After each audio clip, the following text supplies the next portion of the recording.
में बहुत सारी मछलियां और केकड़ा भी रहता था। वो सब बहुत खुशी से मिलजुल कर रहते थे। लेकिन हर रोज उस झील के किनारे एक सारस आकर मछलियां पकड़कर अपना पेट पूजा करता था। जब भी सारस झील किनारे आ पहुंचता तब सारे मछलियों के बीच भागा दौड़ी शुरू हो जाता था। ऐसे दिन बीतता गया। धीरे धीरे सारस बूढ़ा और कमजोर होने लगा। पहले की तरह वह शिकार भी नहीं कर पा रहा था। सारस बहुत दुखी होकर झील किनारे बैठ गया। सारस का यह हाल देखकर झील की मछलियां बहुत खुश हुई। सारे मछली सारस के सामने तैरने लगे, पर सारस ने उन्हें कुछ नहीं किया, सिर्फ बैठा रहा। ऐसे कुछ और दिन बीत गए। सारस को ऐसे एक जगह बैठा हुआ देखकर केकड़ा सारस के पास आया और पूछा, भाई, 2-3 दिन से देख रहा हूँ तुम यहाँ चुपचाप बैठे हो, एक भी मछली नहीं पकड़ा, खाना भी नहीं खाया, क्या बात है? केकड़े की बात सुनकर सारस फुट फुट कर रोने लगा। सारस ने कहा, क्या बताएं दोस्त, मैं बहुत ही दुखी हूँ। कुछ दिन पहले एक ज्योतिषी ने मुझे एक बात बताया कि बहुत ही जल्दी यह झील सूखने वाला है। बिना पानी के तुम सब कैसे जी पाओगे? तुम सब मर जाओगे। तुम लोगों की मुझे बहुत चिंता हो रहा है, इसलिए मैंने खाना पीना छोड़ दिया। केकड़े ने कहा, क्या बोल रहे हो?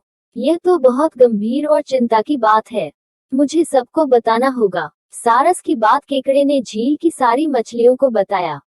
सारी मछलियां और केकड़ा मिलकर सारस के पास गए और बोला, क्या बोल रहे हो, झील सूख जाएगा? तब हम सब कहाँ जाएंगे? क्या करेंगे? कोई तो उपाय होगा न बचने का।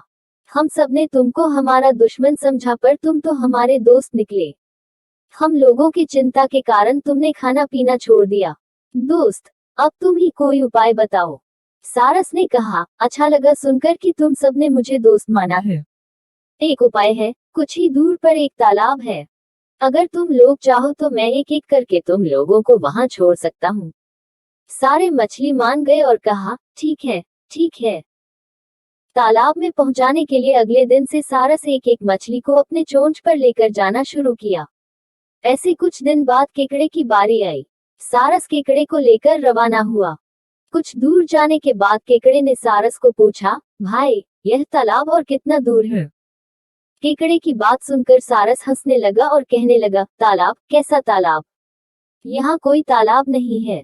मैं तो खाने के लिए तुम सबको यहाँ लेकर आ रहा हूँ। इतने दिनों से मछली खा खा कर बोर हो गया हूँ, आज बहुत मजा आएगा तुमको खाकर। आसपास देखो तुम्हारे सारे दोस्त की हड्डियां। अब तुम्हारी बारी है। यह बोलकर सारस एक बड़े से पत्थर पर आकर आ बैठा। सारस की बात सुनकर केकड़ा बहुत गुस्सा हो गया और अपने आप को बचाने के लिए अपने दोनों हाथों से सारस का गला दबा दिया। आर्य कुछ देर बाद सारस मर गया। फिर केकड़ा अकेले झील वापस आ गया और बाकी मछलियों को सारस के चाल के बारे में बोला और कैसे उसने सारस को मार डाला यह भी बताया।